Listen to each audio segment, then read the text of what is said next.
Hey, First United Methodist Church family, it is Pastor Shannon here with our weekly update for February 24th.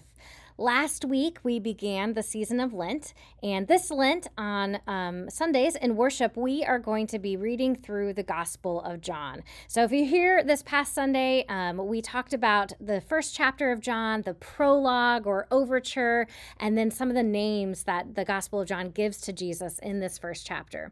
But today, I wanted to share some of the resources that will be informing these sermons in case you want to pick them up and follow along for yourself. So the first book that I'm going to share with you is called John for Normal People, and it is by a biblical scholar named Jennifer Garcia Bashaw. I hope I'm saying that right. I'm not sure exactly how to pronounce it, but I love this commentary series. There's several of them. There's Romans for Normal People and Psalms for Normal People, but as the titles imply, they are just really down to earth. They're easy to read.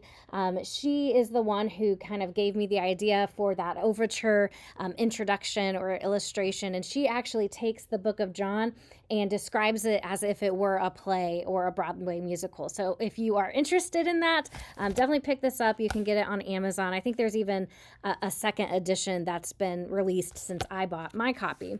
The other book that I'm leaning into is from Adam Hamilton, a UMC pastor here in the Kansas City area. And his book is called John, the Gospel of Light and Life. And so he preached through the Gospel of John a few years ago, maybe like 2018, 2017.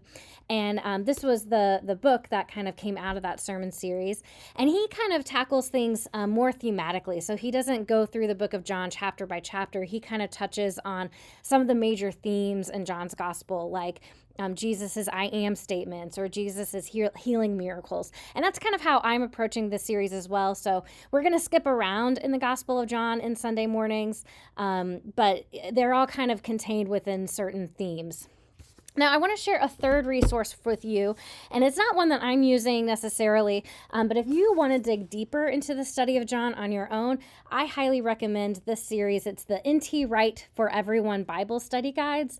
You can do these with a group, you can do these on your own, and they just kind of break up the gospel readings into chapters or sections and provide you just with some study or reflection questions. So if you really want to dive deeper, this is one that I would recommend. Don't forget, we are reading through the Gospel of John as a congregation. You can pick up your handy reading guide here at church.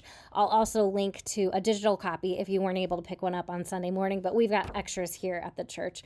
But I'm excited about this series. I hope you are too. I hope that you are able to see Jesus in a new light, in a new way through the words of John's Gospel, and that together we can all grow to become more like Christ this Lent. This upcoming Sunday is Communion Sunday, and we're going to be talking about two miracles or signs that Jesus performs that point to the sacrament of Holy Communion. So I hope to see you then.